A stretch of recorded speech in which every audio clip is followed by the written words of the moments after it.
জয় শিব শম্ভু সবাইকে। তো আজ যাচ্ছি আমরা মামা বাড়ি। অনেক ভোর থাকতে উঠে গেছি, প্রায় 5টা বাজে, কারণ শিয়ালদা বনগাঁ লোকালে প্রচুর ভিড় হয়, তাই সকাল সকাল ট্রেন ধরবো বলে চলে এসেছি স্টেশনে। 5টা 20 ট্রেনটা ধরেছিলাম, অনেকটাই ফাঁকা ছিল।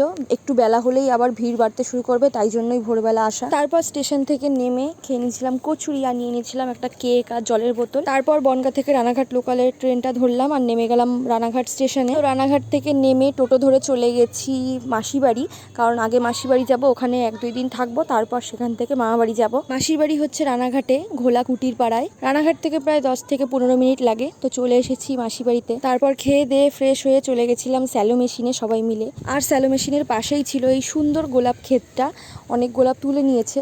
ওখান থেকে আসার পর দাদা উঠেছিল মাসিদের নারকেল গাছে, সেখান থেকে কটা নারকেল আর ডাব পারলো, সেটাই কাটাকুটি করে খাওয়া হলো। চলো তাহলে দেখা হচ্ছে পরের কোনো মিনি ব্লগে। আজকের জন্য এইটুকুই। সবাইকে টাটা অ্যান্ড বাই বাই।